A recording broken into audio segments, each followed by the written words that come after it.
Hi there, I'm nicodehaan, and welcome to Living a Primal Lifestyle, where we explore a return to a more balanced and natural wild world. To recover our natural health and regain our rights and freedoms, I'm Ellen Dahan. And it's a beautiful day in Durango, Colorado. It's 48 degrees right now, going down to 28, which is kind of nice. I like it a little cooler in the morning.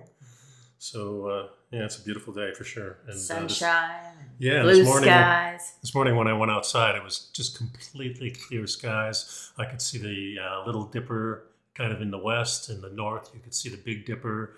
It was a beautiful thing for sure. I'd like to remind you that the Primal Edge right here is still available on the tfnn.com website. Just go to services. You'll find it under the products page. And it is just $89. And the first bottle A month. $89 for each bottle, and you can get it monthly. And the first bottle is actually $25 off, so that's a big thing. And then you can get it free shipping, so it's a good deal. We're working on getting it retail, changing delivery system. Exactly. So when that comes about, probably by the first of the year, we'll have that down. So how are you doing today? Oh, I'm doing wonderfully today. Today we're going to talk about the art of positive thinking and just framing yourself into a positive light. And it's something that really attracted me to you, even though I think the process is a little bit different, that you do it a little different than I do it. But it's something that I noticed in you. And, you know, from the first day I met you, we've been together. So it seems to be working pretty well. So I just wanted to start, you know, people have always commented or asked me, how come you're always so positive? And how come you always have this positive attitude to everything? And yeah, I've always had that. I leave it to my dad. I think he taught me that. In the morning, he would always be singing. He'd always be whistling, always be happy. But when I was about 15 or 16 years old, well, let me just frame it this way. We never really went to church or anything like that. Not with any regularity. No. In fact, we just never went. And it was part of my dad's upbringing that stopped that whole process. So the only times I really went to church was when I had a girlfriend. And I would just go to church with them. And I thought it was fascinating. I was always intrigued by a good lecture. I always enjoyed that part. The sermon. Yeah, the sermon. Exactly. Not too much enchanted with although I liked singing, but it was always the same old songs. It was always the same old prayers. So I wasn't too excited about that, but I did get something out of it. And I always was kind of questioning my father. You know, they say in church, this happens and this happens. And so I would question them. And one day I asked them, I said, you know, they say God is always listening. So when they're saying these prayers, or when maybe just you're thinking, is God always listening? And I asked my dad this question. He says, I don't know about that, but I know one thing. There's one person listening, you. Yeah. And that really framed it for me at that early age that, yeah, I'm the one that's listening. I'm the one that is conditioning myself. My dad also gave me books like How to Win Friends and Influence People by Dale Carnegie. Some of the other books like the self-help. Yeah, the self-help type of books. And that helped me, I think, just to kind of, because we moved around a lot, I had to have a good self-image of myself to meet new people. And that kind of, I think, helped me. So after college, I kind of was into reading books about self-help, but really trying to explore the thing about the Bible and things like that. And I ran across a book by Krishnamurti, which was called The Urgency of Change. And this book was something that got me thinking in a completely different direction. Because Krishnamurti said there's a difference between the image that you have of a word, and it's different for everybody. In other words, if I say, I'm describing a tree, the image of that tree is not the tree itself. And if I say to you tree and you have an image of a tree, it's not the same tree I'm thinking of. It's not the image I have of the tree. But we both know what a tree is. That we both know. So there's a good reference point. And certainly we need thinking to get along with our daily lives, to remember things.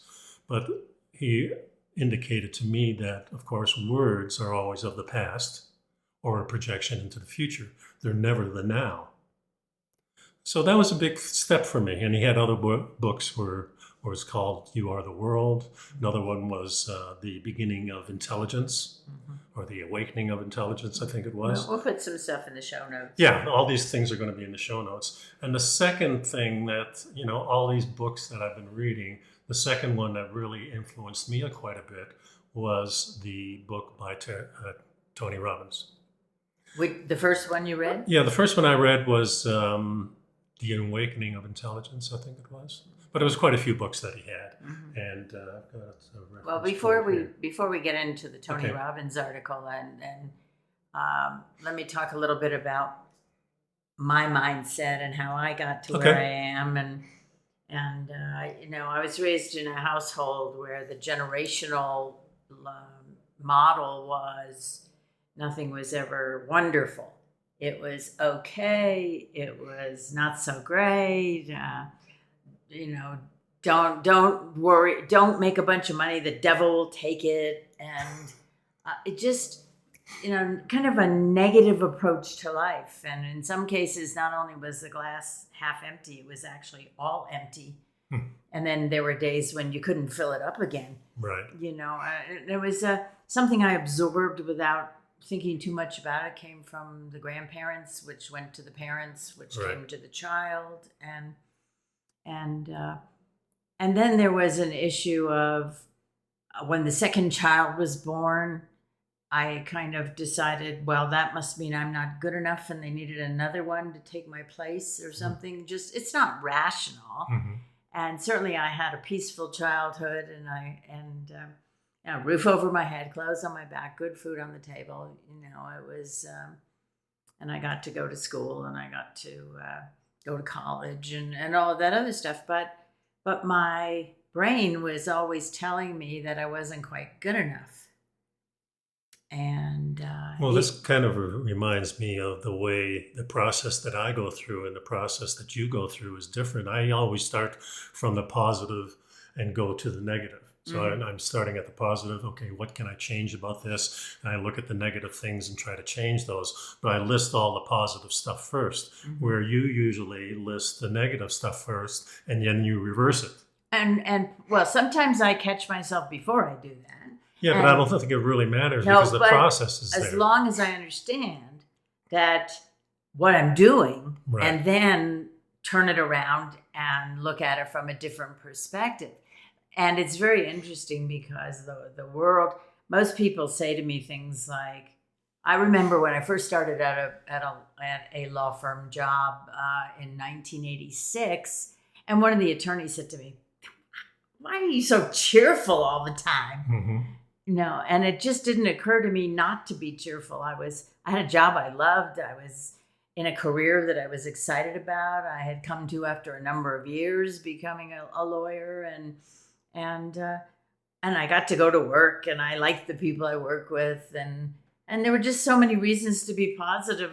Plus, I didn't see any reason to go complaining around the office. It doesn't do you any good, and it creates a bad impression of you, and people start being critical of you for things like that. And this person was very unhappy in his job, and he'd only been into it about 3 years. And I said to him, "Gee, now's the time to make a change if you're not happy." And he said, "Well, I have children and I have a family, and I don't want to change jobs." And he had his story, and he was not happy for the rest of his career. Yeah. And he finally, unfortunately, he contracted cancer and he passed away. And it's a matter of, I have to be aware all the time of where I'm going with my thoughts. And because it took me a long time, I was almost 30 years old before I realized that I was living my mother's life and not my own. But fortunately, I did realize it. And then I had to start making conscious choices. And I think that's what it really comes down to, is making an informed and conscious choice of which way to go. Because ultimately, there's only two choices, positive or negative. True. And if you pick positive, you go positive. If you pick negative, be careful, because that's what you'll live with. Yeah.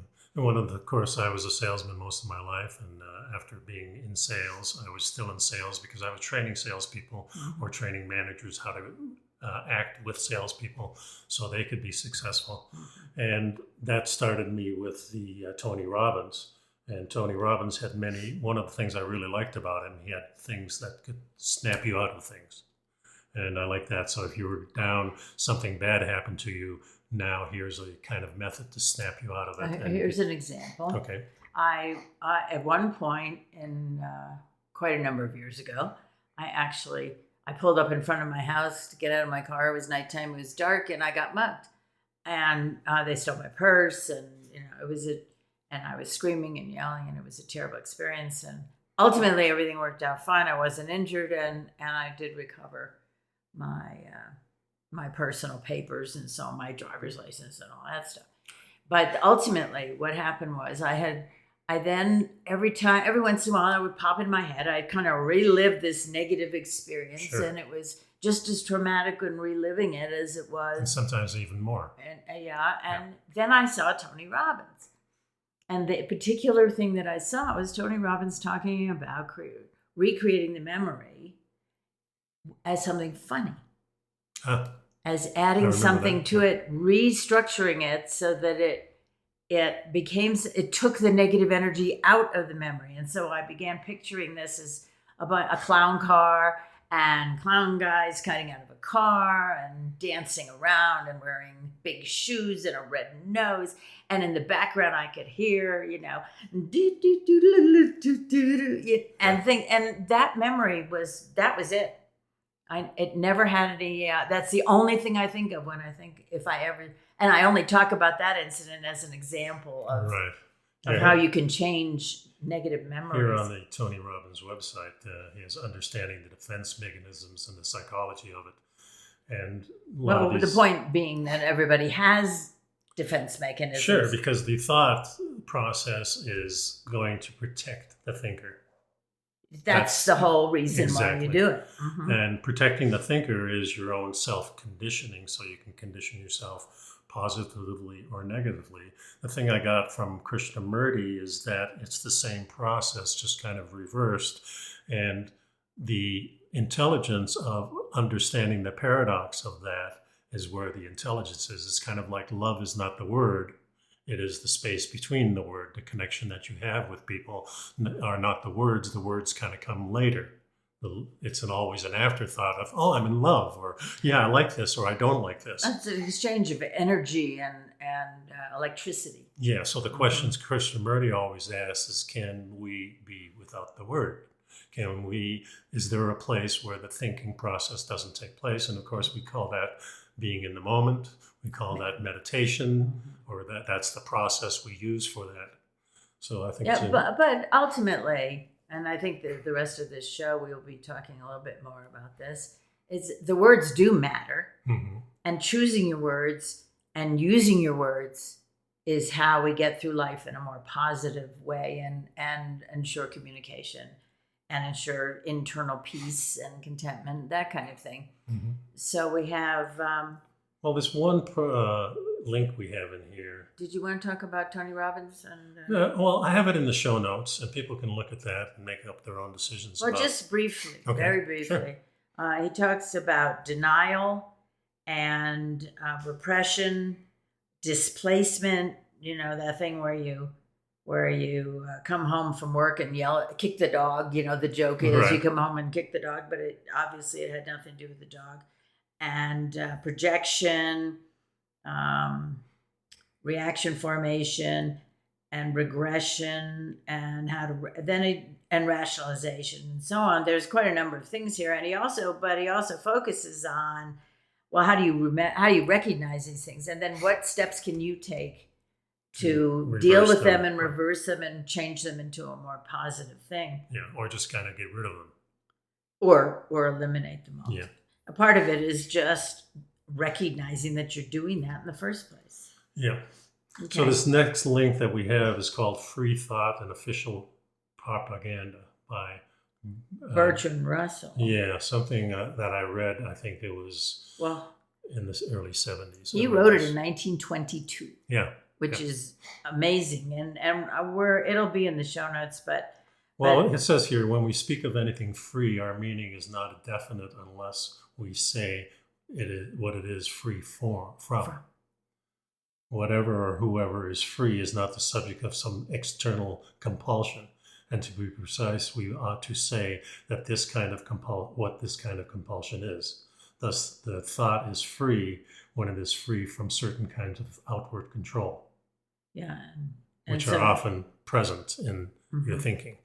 Yeah, and so it could be pressure from your peers, your parents, your upbringing, your or environment, pressure from yourself. your culture. Something that you've done that you don't think is a cool thing to do, and now you're thinking it over. Oh, geez, I did it. I can't take it back. Those types of things. How do I get beyond this? And this is the process that Tony Robbins talks about. You got to shake free from it, make it into a comedy skit like a Mel Brooks thing or something like that. Yeah, well, one of the things that he talks about in this article too is that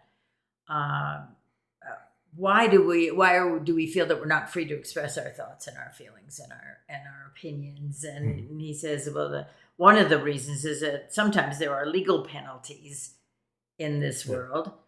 And he says the two great obstacles are economic penalties and distortion of evidence. So thought is not free if the profession of certain opinions makes it impossible to earn a living.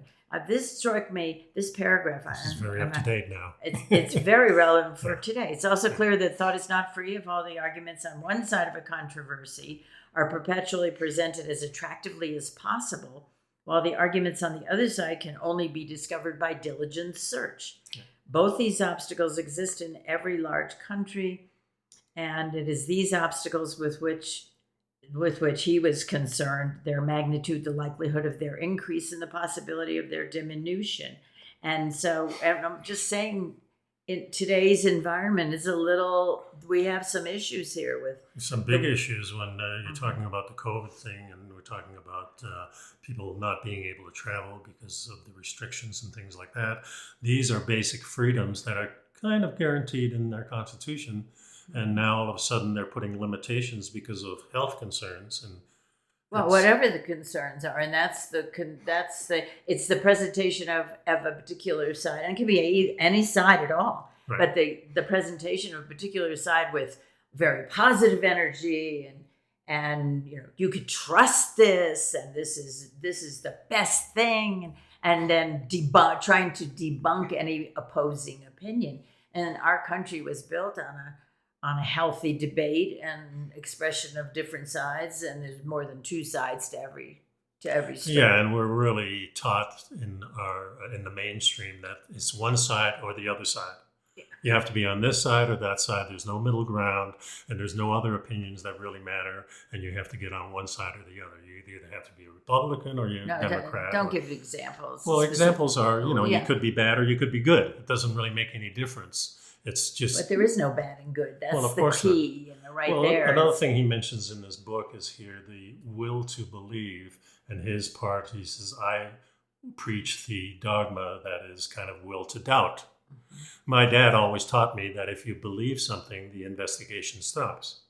Well, so that's true. If you're inquisitive and you want to investigate, then you kind of have to throw belief, whatever that belief is. And we have many, many deep-rooted beliefs, starting with religion, starting with the type of political system you want, or even how your family is structured, or how you're going to discipline your children. These are all beliefs that you can go by, but if you free your mind of these things, you can actually see what's going on and what harms and what doesn't harm, because your belief can get in the way. And how to improve. Of course. And how to change, and how to make changes if you don't feel content or satisfied with the way things are. Yep. And it's interesting because he says the methods of increasing the degrees of truth in our beliefs are well known. They consist of hearing all sides, trying to ascertain all the relevant facts, controlling our own bias by discussion with people who have the opposite bias, cultivating a readiness to discard a hypothesis that has proved inadequate. And that's actually the definition of the scientific method. One of the things, however, that I understood when I went to law school, I thought, oh, this is going to be great. I'm going to find out all about justice and truth. And I'm going to read these cases, and it's just going to be so exciting. And I started reading the cases and realized that the judge had made up their mind. and beforehand, or had an opinion or a bias, and then would craft the opinion that was written in the case to support the side the conclusion to which the judge wanted to get. Right. And not based on the evidence. And that was kind of disillusioning. Well, a part of being in society is being disillusioned at one step or another as you go through it, because it's not, in our education system, at least when I grew up in Canada and later in university, that we were taught, these processes are what makes us free and things like that. When you get out in the real world, the first thing you learn is, wait a minute, it's not like that. Here's how you survive in this world, and you have to accept these certain things. And most of them are exactly opposite of the great teachings that that professor or that teacher may have, especially if you're talking about ethics and you're talking about being fair and you're talking about everybody has the same chance.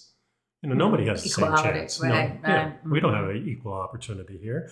And certainly in the natural world, there is no equal opportunity. No fair. There's no fair system. You have to be smart, and you have to be coy, and you have to bluff your way through things, even in nature. So you have to be smart. One of the things I like about jiu-jitsu is because those things they reveal themselves on the mat. There's no cheating when you're fighting. Mm-hmm. And, so that's that. Okay. The next, the next process, or the next thing is from livestrong.com, and they're talking about the human brain thinking process and the building blocks of the brain. And they talk about the senses and what the thinking process is. The first thing they say is the brain's primary building element starts with the brain cells known as neurons. Chemical processes in the brain send out messages through the neurons that determine the mental process along with thinking. This really doesn't tell me a lot, but they do talk about it says that the motor neurons produce the action in our muscles, and sensory neurons connect our five senses. Yeah. Then the five senses. The five senses are the taste and the smell and the touch and the hearing and the sight, of course. Mm-hmm. And all these things bring images to us, and these images back to your brain. Yeah, into your brain, and the images are processed for us into words. And this is where the word is already conditioned beforehand, kind of the way that we condition pets even to respond to certain words. But do they see the word only as that process, or do they have a thinking process? I mean, when we're thinking, we're usually thinking in words in our brain. Mm-hmm. Is there a state that there aren't any words and this is where all the inspiration seems to come from. When I'm writing a song, mm-hmm. the songs are in words, but the idea for the song and things come out of nowhere. Well, I'd like to build on what you're saying, because I think that the brain, not only do you have words, but you have emotions and you have pictures that go with it. Right. And all of those things are acting together in a synergistic fashion to produce an idea or a song or an action, mm-hmm. or a reaction or aversion. Right. Depending on your past experiences. And so nothing happens in a vacuum. Everything is connected. But the point I wanted to make on this thing is we put a lot of power and thought into the importance of the thinking process. Mm-hmm. And certainly we do need it to get home from shopping or, know where we are. Pay attention where you're going. Exactly. Yeah. But intelligence does not come through that. Comes through a different process. The same place I think that love comes from, the connection to something directly. If I sit outside in the morning and I look at the Big Dipper or the moon, I want that direct connection. And later on, the memory of it is the words and the thoughts and the pictures. But those pictures are not the same as that thing, and that's where the process kind of stops. Later on, just thinking back about how peaceful it was outside. Mm-hmm. Well, and you're not thinking consciously of, it was so peaceful outside, and I could see the Big Dipper and the Little Dipper. Right. You have, if you go back to that place, you have a sense of calmness and a sense of But peace. If you're doing it the other way, where you're thinking about it, that's where I don't have it anymore. Well, now I want it, and that's where the division takes place. Thinking is not doing. Exactly. My point exactly. It's like, you know that the Nike slogan, just do it. Yeah. If somebody Being says, in the moment. or I'll try. Yeah. Well, your father always said, There's trying is not doing. Exactly. Right. Don't try, just do it. That's right. And so I think the human brain is a magical machine in some ways. And we don't understand it as humans, and we try to put words on it and how it. And that kind of gets in the way a lot of times. Well, we know that there's chemical reactions and that things happen. So in this article, it talks about the thinking process, it talks about the reasoning process, and it talks about the learning process. I think the reasoning and the thinking is kind of the same thing, and the learning process may be the exclusion of those things. It could be the spaces between the words, in other words. Well, the learning process is what gives you first of all, it's experience. Mm-hmm. Sure. And it's also taking in new information. Mm-hmm. It's discarding old information if it isn't useful. And that's really important, because when I play music, mm-hmm. After a while, you spend the 20 minutes or an hour at it, you put the guitar down, and you take a 10-minute break, and you come back, and all those things that you found hard to do become easy. So it's the space in between, again, that is the important part, where you're resting and you're not thinking about it. You're just taking a break and then coming back, and all of a sudden it's kind of new.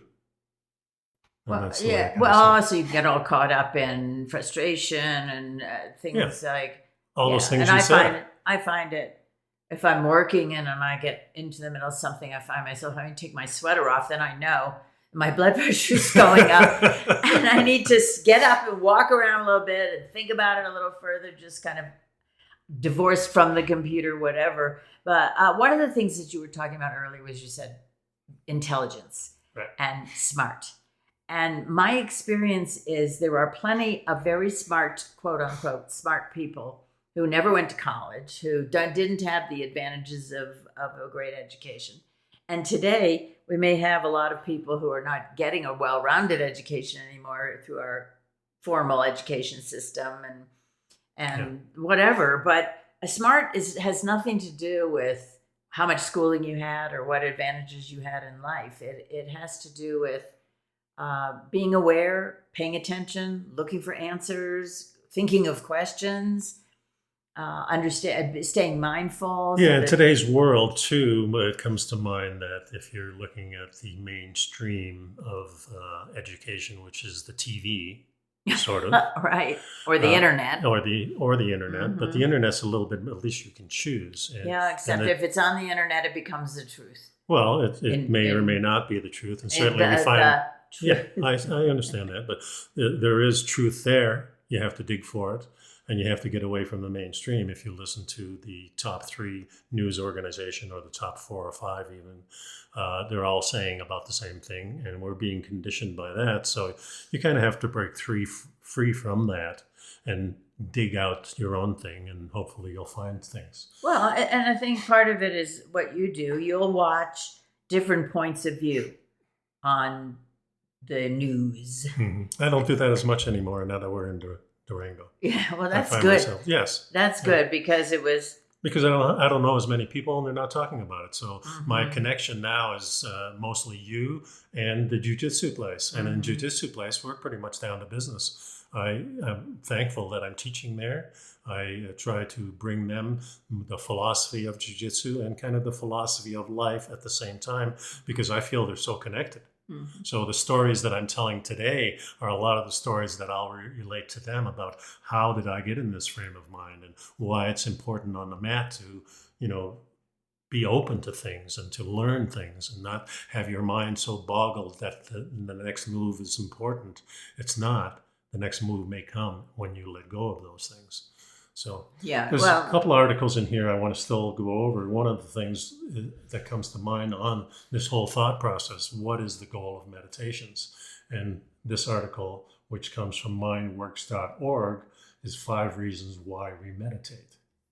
So, the first thing about meditation, before we even get into these 5 reasons to meditate, is that meditation is a personal thing. And there's no right or wrong way to do it. Right.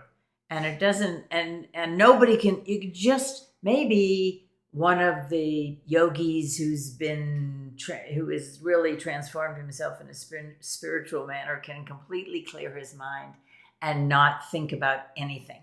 Mm-hmm. But boy, is that difficult. And well, how do you clear your mind? Not certainly by saying I'm going to clear my mind. Well, it doesn't matter. Even if you're relaxing, even when you're sleeping, you're dreaming. Your mind doesn't stop. Right. It's an autonomic response, just like your heartbeat. And well, it's automatic because, again, society is teaching us that the importance of the thinking process, too. Well, also, yeah, that's when you're awake, you know. But of course. But the point is that there's no right or wrong way to meditate. If you can find a position that's comfortable to you and you stay awake, you can then just move on to the calming. And if you get the benefits of it, it doesn't matter how you do it. If you're sitting in a lotus position or... Right. And it's kind of like prayer. The original prayer, at least the way Jesus taught it, is that you don't say the things over and over again. But the idea is there that you want to thank the universe or God or whatever it is for what you have. You know, you're alive, you can experience things, maybe you have food on the table, maybe you don't have food on the table, but there are still things that if you're living and you're living in the moment, there's many, many, many benefits to being in that state, and the state of seeing things how they really are, even that they're not exactly the way maybe that you want it to be. There are always positive things because here I'm alive and I'm experiencing. I'm the window to my world. Yeah. Like Christian Murty said, you are the world. So my eyes are the whole world. Yeah, and the point is, from even a more positive spin, you may see things not being the way you want them and find the way to getting it to change, exactly, and to improve and to grow and to divest yourself. Yeah, you see somebody frowning, maybe you can make them smile. The thing you always taught me. So there's a lot of things in here. I don't think that we need to go over them. I want to just put them in the show notes so people can read them for themselves. Well, it's generally the kind of thing we were just talking about. Right. And there's a couple of other articles in here that necessarily go over. One is 15 phrases that you say to yourself. And I think you use this yourself, don't you? I do affirmations. Right. Mm-hmm. Yeah. And the other one was the science of parenting. Yeah, just generically, kind of, words really have an impact on yourself. They have an impact on your children.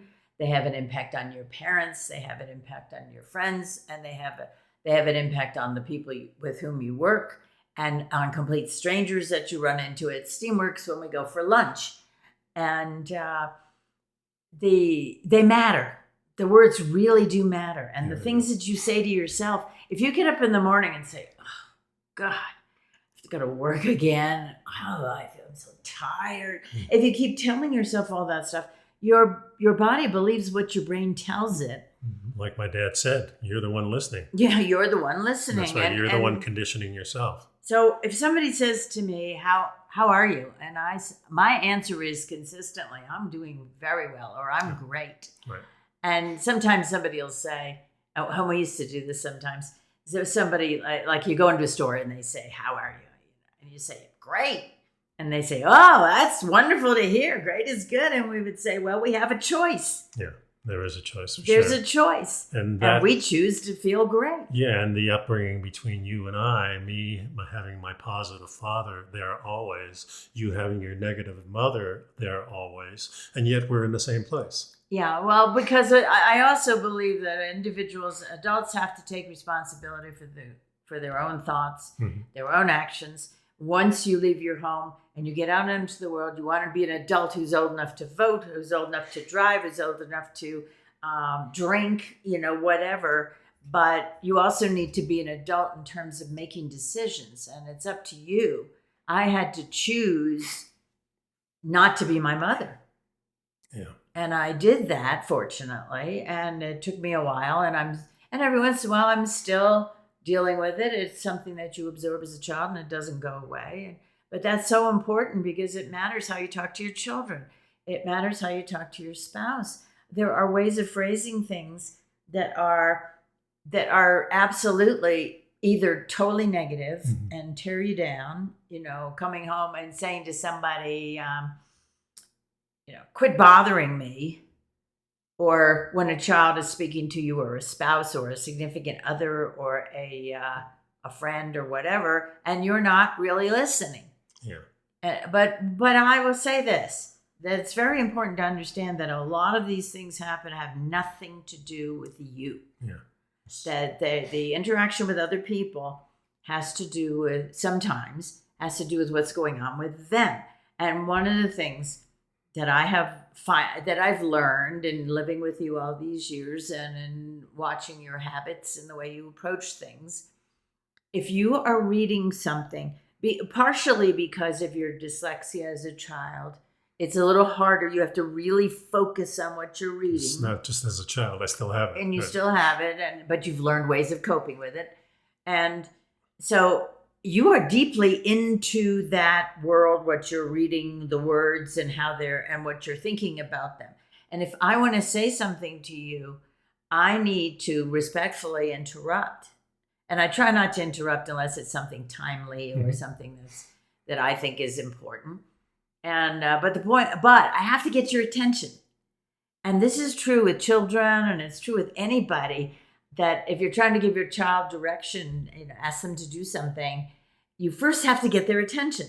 Whatever they're doing wholeheartedly, and they're into it. And that's actually the first rule of sales. Yes, you have to get their attention. You have to engage their eyes. You have to have them looking at you so that you know that they're listening. Yeah. But one of the things that I got from you too is that if I got the conditioning that you got, I don't think I could have done what you did. I'm very blessed that my dad was always positive. You were in a more negative light, and you reversed that. That's a huge thing. Well, it was difficult, and it took many, many years, and I'm still doing it. Yeah, so it doesn't just go away. Nothing goes away. But again, I had a choice. That's right. And that's always the thing we say to each other too. That, we have a choice of how we feel. We have a choice how we present ourselves. And when one of the others of us is not in that zone, and then the other one kind of snaps them out of it. Well, we remind each other. Yeah. And I think that's important. Something else that happened naturally in my life without me thinking about it, I just do it, is mentoring. Yeah. And mentoring comes from a place of celebrating everybody and understanding and acknowledging achievement and finding the good stuff. Right. And when I started out at the law firm, I remember that was 37 years ago. And I remember when I knew somebody had a hearing or a case or a trial going on that day, when they got back, I would go and say, how'd it go? What happened? How'd it go? And if they say, well, I won, and it's fantastic, that's great. And pretty soon people were coming to my office saying, oh, my trial went so well. And because they knew that they'd get praise and recognition of accomplishment. And I do that with everybody. And there are so many people. And what's happened is over the years, I periodically will run into somebody or somebody's introducing me to someone else at a networking event or something. And they'll say, this is Ellen DeHaan, and she did this for me that really made a difference in my life. And that, to me, is why I'm here. Yeah. Yeah, and I have that same experience, too. And you do. Another little story was back when I was living up in northern Canada. Every winter, we would kind of clear the lawn from snow and put it in a big pile to make our skating rink. So one year, this pile, and I said to my dad, I says, that kind of looks like an igloo. He says, well, you could make that igloo, just pat it all down and dig out the inside. And I wasn't building it like an Eskimo would do it with the blocks. Right. So I took a couple of days and I was digging out there, and finally I had the whole thing dug out. That was enough for a couple of my buddies, and I was 10 years old at that time. So your dad knew you really well. Yeah, he did. So I'm sitting in this, and I kind of had this vision of me talking to the kids. Now, the kids weren't there at the time because that never happened. But I had kind of this vision where I was a teacher and I was relating stories. And it wasn't until I came to Durango and started teaching jiu-jitsu that all of a sudden that vision flashed back, and I goes, oh, I've had that vision all my life there. It's never been fulfilled, even though I did a little student teaching when I was in education. I did a lot of training, and I was in classroom situations. I gave speeches and things like that. But that vision never came until I came to Durango, and the guys were sitting around to me, and that kind of flashed back, and I goes, wow. Happened. It happened. And I goes, wow, this is something that I had a dream of that was intrinsically me. And so it made me feel so good that I had kind of like all of a sudden, 67 years later, I had that same experience that I had when that self-built igloo. Yeah, I just wanted to touch on just a couple little points before we move to our last article. First of all, you can't change the past. There's not one thing you can do to change the past. However, you can recognize something that happened in the past and make a conscious effort to change the way you react to it, and also, should it arise, similar situation arise in the future, different way of responding or improving it, and making it a different experience. The other thing that I do want to, there's a lot of other notes I have, but we're running out of time here. So the last thing I do want to say on this subject is that love and support are not conditional. You don't use them as a bludgeon to say, or a threat to take them away. You have to assure, this happens all too often that people, the message is, I'm not going to love you if you continue to do that. Even though they may not say it in those words. That's the message. That's the message that you get. That you get. So you have to understand that support and love are absolutely always 100% of the time and of your energy. And when something goes wrong, then you deal with it and you continue to reassure the person that that has nothing to do with you loving them. Right. That nobody's perfect. Everybody makes mistakes. And when I make a mistake, I'm going to acknowledge it and to say to the person, I'm so sorry. That didn't come out the way I meant it, or I was having a bad day, or whatever it might be, but try and acknowledge it. And acknowledge it as soon as you can. And we do that all the time, because every now and again we'll have a disagreement or a misunderstanding. And us. Right. And then some point shortly thereafter, one or the other of us will say, I love you.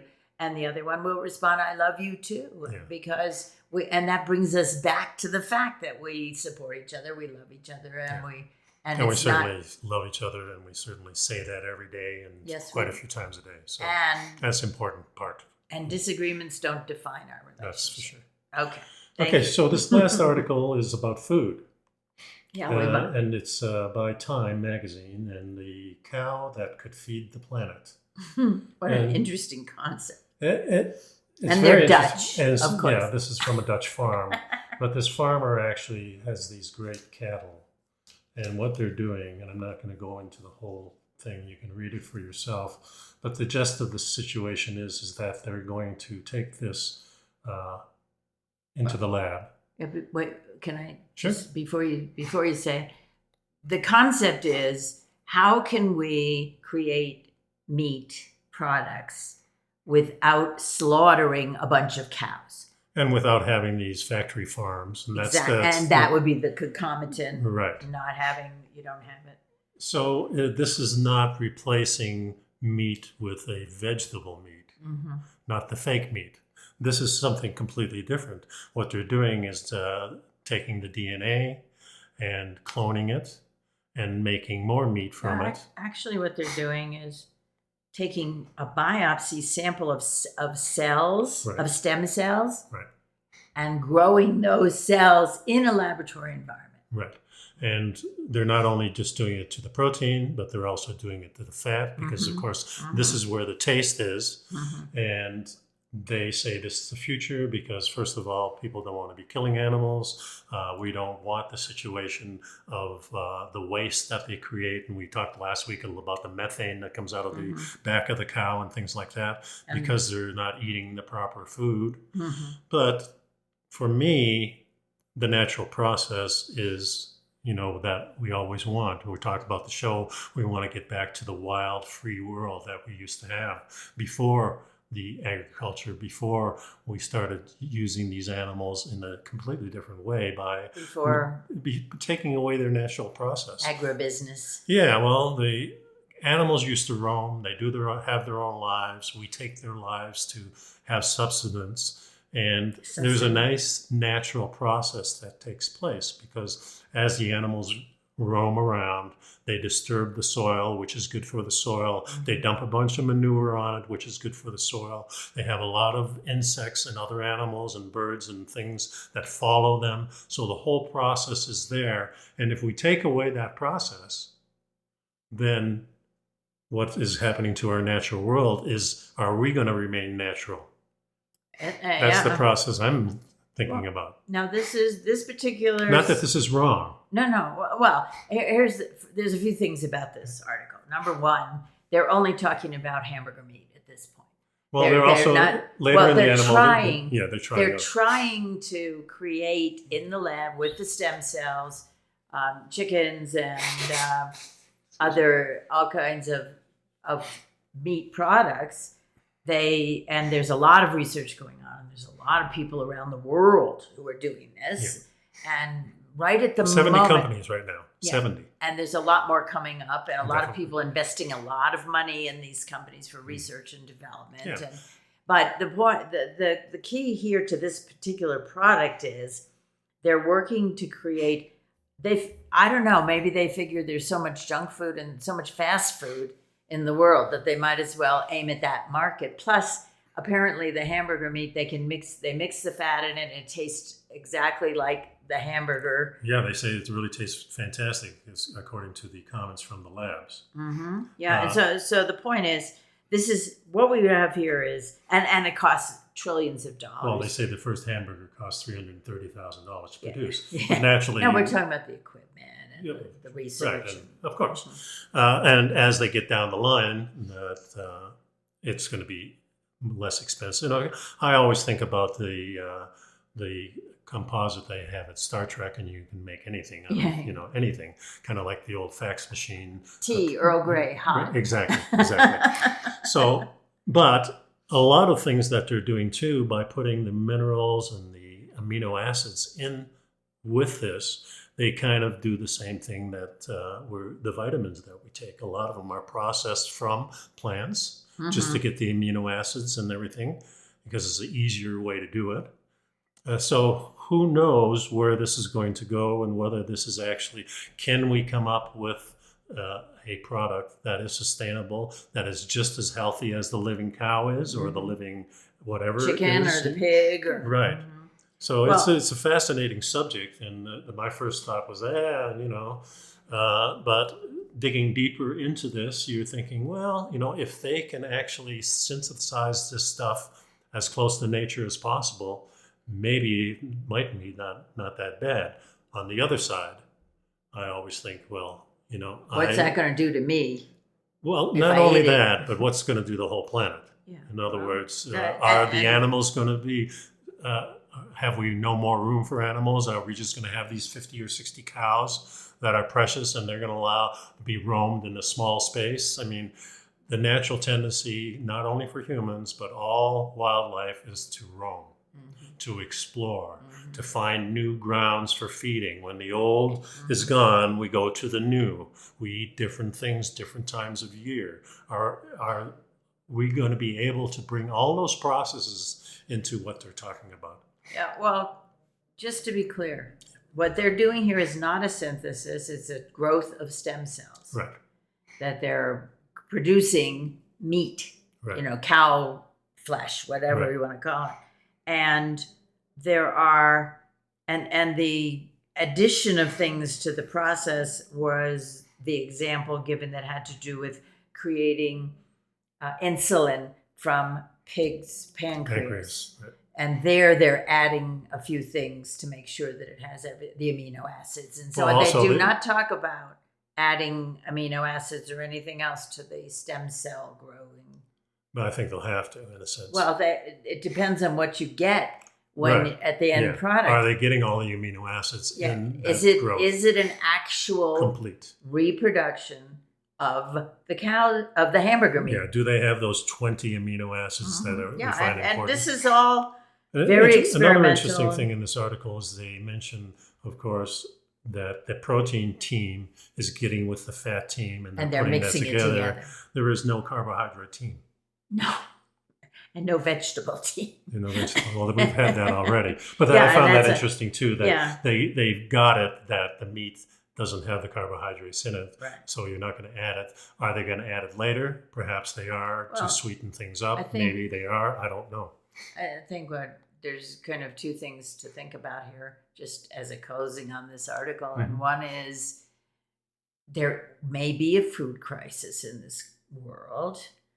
As we run out of land, we run out, and just starting with the land problems, starting with the feed problems, starting with the climate problems too, and then adding the outside extrinsic elements of transportation, getting it where it needs to go. Right, and we talked about global warming, and is that going to switch over to global cooling? And if it cools so much, where are we going to grow the food? And here's probably one of the answers. Well, yes, because there'd be less land available in the first place, even though we run out of land already. And even if it gets warmer and warmer, we're still going to run out of areas where we can grow food. It'll be too hot in a lot of places. And no water. Right. And and then on the other side, we have the consumers' concerns about, what's in it. Is it giving us the nutrition that we need? Right. But at some point, if and part of it is population pressure, and there's a lot of elements. It's a very complicated question. And I like the fact alone that at least they're looking at the nutrition aspect. Mm-hmm, they're not looking at something fake. Right. It's not plant-based. It's an actual protein, animal protein. Yeah, it just was an interesting article. And again, there's a lot of research going on and a lot of development going on, and this is not at all available in your supermarket, kind of thing. So to end this whole thing, I wanted to tell people on YouTube, please subscribe to the channel. Please like the video. Doesn't cost you anything, guys. Just click the button to subscribe.